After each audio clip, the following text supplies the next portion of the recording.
Welcome to Smart School Kids Zone, your favorite school. Yes, welcome to smart school kids zone, आपका प्यारा school. और आज हमारा topic है फुलपाखरू आणि मधमाशी। मराठी सुलभ भारती इयत्ता 5वी मधील धडा क्रमांक 28 फुलपाखरू आणि मधमाशी। तो यहाँ पे देखने वाली ये हमारी तितली और ये मधुमक्खी, इन दोनों के बीच में कुछ कन्वर्सेशन हुआ है, कुछ संभाषण हुआ है और उसकी पंक्तियाँ, उस संभाषण की पंक्तियाँ यहाँ पे दी गई है। तो चलो देखते हैं ये मधुमक्खी और तितली के बीच में क्या बातचीत हो गई है।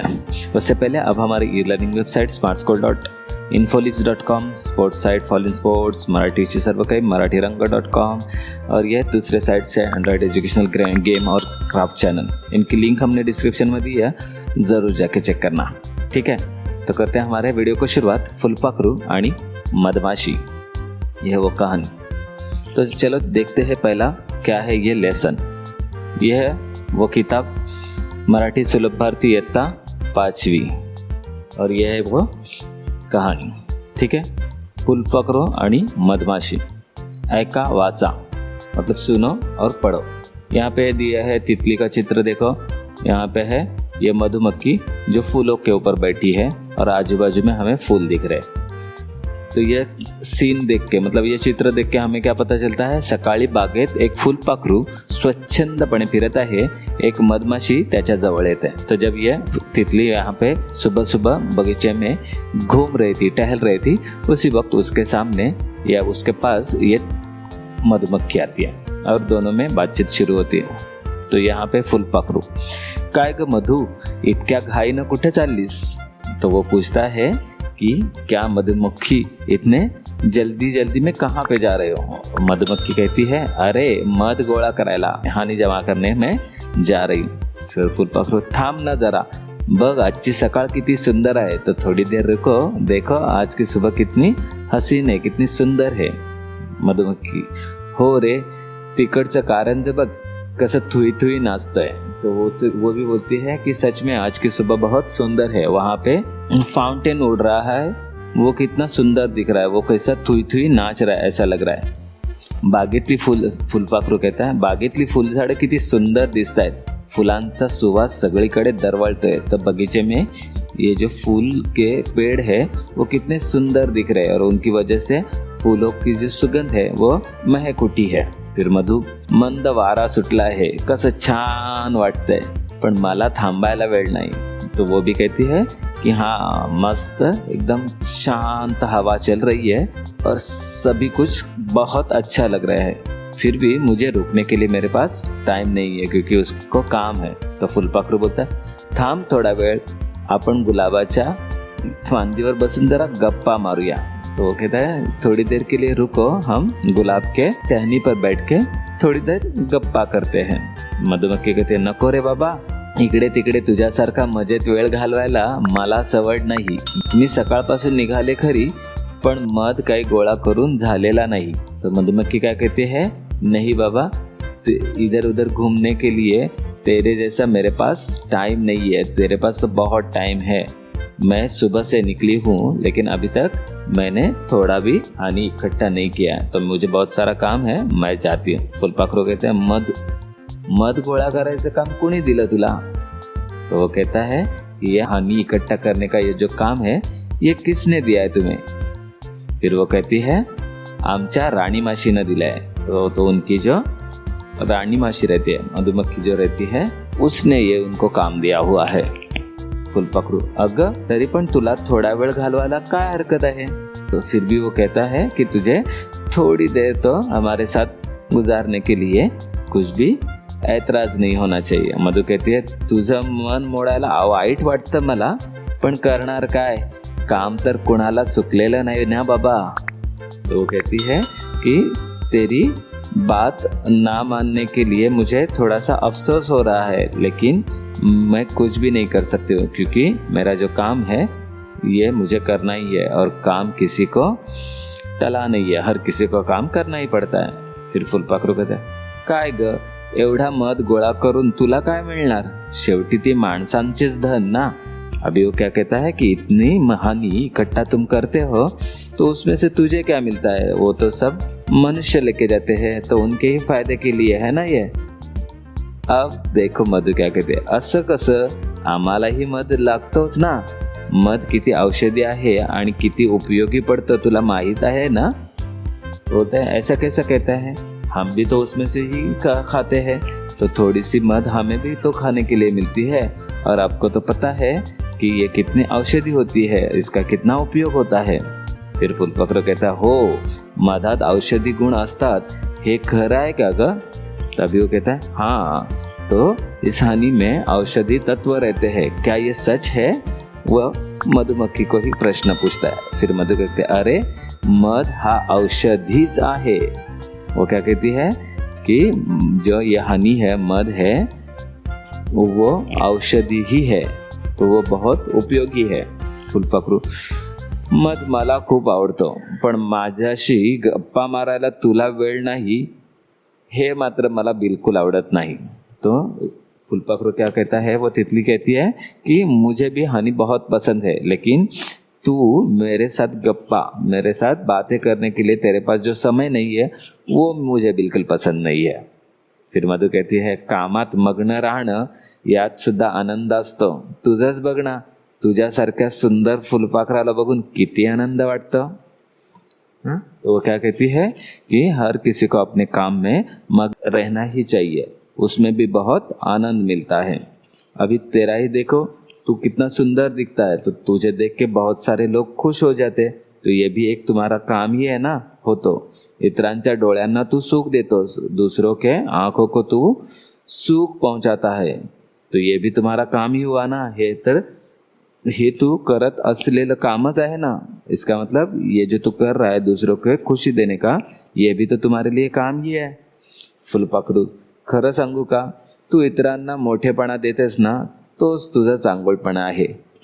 तो अभी वो क्या कहते हैं कि मधुमक्खी, सच बताऊं, तू जो दूसरों को इतना बड़प्पन देती है, इतना इम्पोर्टेंस देती है, यही तेरी अच्छी बात है, यही तेरा अच्छापन है।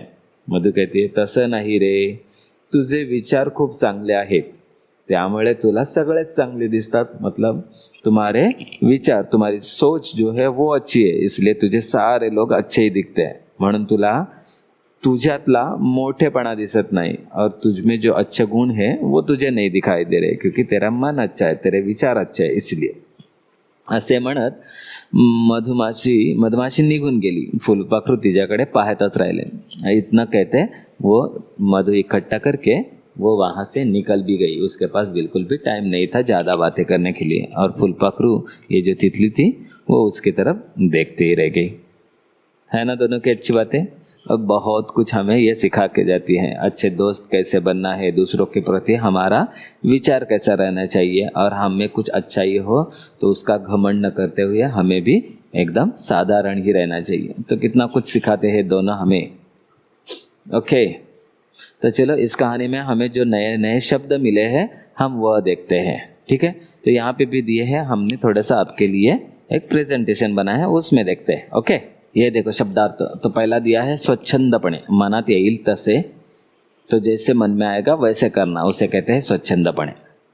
दरवळणे मतलब पसरने, तो सुगंध जो रहती है वो दरवळती है, महक जो है वो सब जगह फैलती है, तो उसको कहते हैं दरवळणे।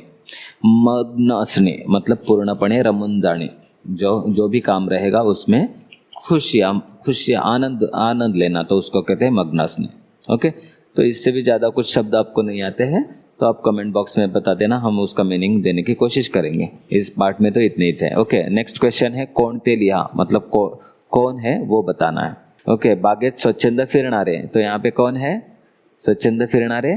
फुलपाखरू, करेक्ट। कामात मग्न असणारी कोण थी? मधमाशी। Thuy Thuy नाचणारे कारंजे। ओके, तो ये प्रश्न तो हो गया।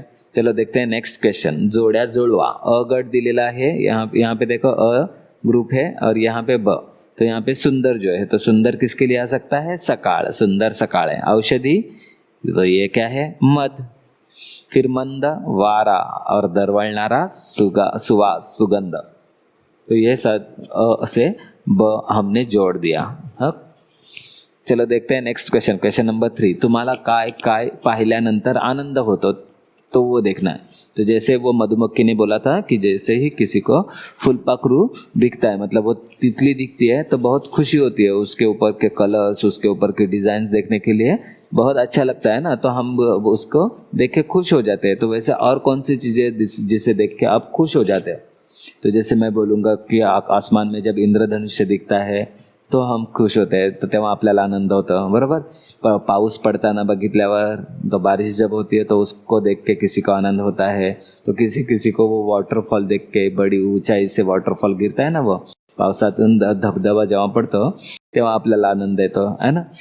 किसी को पतंग उड़ाते वक्त आनंद आता है, उड़ती हुई पतंग देखने के लिए मजा आता है. किसी को पंछियों के, वो बहुत सारे पंछी एक साथ जब उड़ते हैं तो उनके शेप्स देखने के लिए मज़ा आता है. तो किसी को बादल के शेप्स देखने के लिए शाम के वक्त जब ऑरेंज टाइप हो जाता है तो उस वक्त वो जो बादल दिखते हैं ना, तो वो देखने के लिए मज़ा आता है. तो हर किसी का अपना अपना आनंद होता है. तो आपको जो देख के अच्छा लगता है, किसी को फूल देख के आनंद लगेगा, तो किसी को छोटे छोटे पौधे देख के आनंद लगता है. तो वो जो जिसमें भी आपको पसंद है, जो भी आपको देख के अच्छा लगता है, वो यहाँ पे लिखना है. ठीक है. नेक्स्ट क्वेश्चन देखते हैं. 4th number. एक मध यासारखे पाठात आलेले शब्द लिया. मतलब जो इसको कुछ चिन्ह नहीं लगाए, जैसे ये ए और क, ना ही इसको किसी की मात्रा है, ना ही वेलांटी है, ना ही उकार है, तो इसको कुछ भी नहीं लगाए जैसे मध. तो ऐसे शब्द कौन सा है इस लेसन में वो बताना है. तो जैसे पण, धन, तर, बग, तो ये कुछ शब्द है जिसको कुछ भी ज्वाइन नहीं हुआ, कुछ भी चिन्ह लगा नहीं है, इसलिए ये शब्द यहाँ पे दिया. Question number 5. खालील शब्दांना दार, अभी जो नीचे दिए गए जो शब्द है उनको दार शब्द जोड़ायचा है.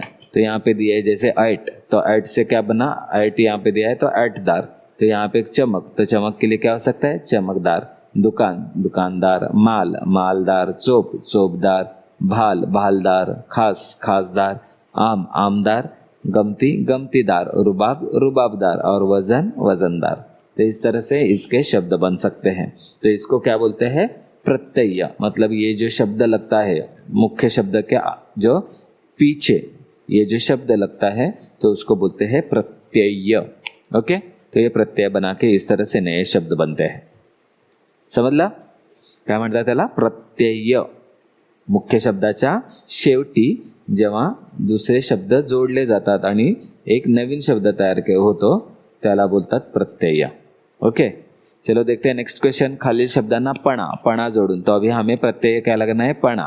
तो यहाँ पे कुछ दिया है जैसे चांगुलपणा, मोठेपणा, लहानपणा, वेगळेपणा, मोकळेपणा, सोपेपणा, कठिनपणा. तो यहाँ पे पणा शब्द जोड़ के किया है. तो यहाँ पे वाक्य भी बनाने के लिए बोला. तो हमने कुछ वाक्य दिए जैसे देखो, मधमाशीचा चांगुलपणा सर्वांना आवडला. तो ये शब्द यहाँ पे इस सेंटेंस में यूज किया है. ठीक है. दूसरा है फुलपाखराचा मोठेपणा दिसत होता. फुलपाखरू खुद को अभिमान नहीं कर रहा था, तो इसका मतलब उसमें मोठेपणा दिसत होता. मोठ्या माणसात सुद्धा लहानपणा दिसे न, तो जो बड़े लोग रहते हैं उनमें भी एक छोटा बच्चा छुपा रहता है. तो ये यहाँ पे लहानपणा. खेळात मुलांचा वेगळेपणा जाणवतो. वेगळेपणा मतलब अलगपन. तो यहाँ पे बच्चों का जब खेलते हैं तो वो थोड़े से अलग दिखते हैं, अलगपन जाणवतो. भाषणात मोकळेपणा असायला पाहिजे. मोकळेपणा मतलब बिंदास. तो जब भी हम स्पीच देते हैं तो उस वक्त हमें ऐसा फ्री होके, एकदम खुला होके वहाँ पे हमें वो भाषण देना चाहिए. तो यहाँ पे मोकळेपणा. तो इस तरह से हमने कुछ शब्द बनाया, सेंटेंस बनाया आपके लिए. अगर आपको इससे भी अलावा दूसरे कुछ सेंटेंस आते हैं तो वो भी लिख सकते हैं. साधे, सोपेपणा सर्वांना आवडतो. तो यहाँ पे सोपेपणा. प्रत्येक वेळी कठिनपणा योग्य नहीं. तो कभी कभी थोड़ा सा नरमाई भी हमें लिखने में अच्छा ही रहता है, तो इसलिए यहाँ पे कठिनपणा शब्द यूज हुआ है. ओके. तो इस तरह से हमने बहुत सारे जितने भी क्वेश्चंस थे वो सारे यहाँ पे हमने कवर कर दिया. तो मुझे लगता है आज की ये वीडियो अच्छी रहेगी. करेक्ट. आप लोगों को इसमें बहुत कुछ सीखने के लिए मिला है और हमने यहाँ पे आपके सारे क्वेश्चंस के आंसर भी दे दिए. तो चलो ख़त्म करते हैं आज की वीडियो यहीं पे. वीडियो अच्छी लगे तो प्लीज़ इसे लाइक करो, कमेंट करो और शेयर करो. चैनल पे नए हो तो प्लीज़ सब्सक्राइब करो और बेल आइकन भी प्रेस करके रखो. तो मिलते हैं नेक्स्ट वीडियो में. तब तक के लिए बाय. हंसो, खेलो और मज़े से सीखो स्मार्ट स्कूल के साथ. बाय.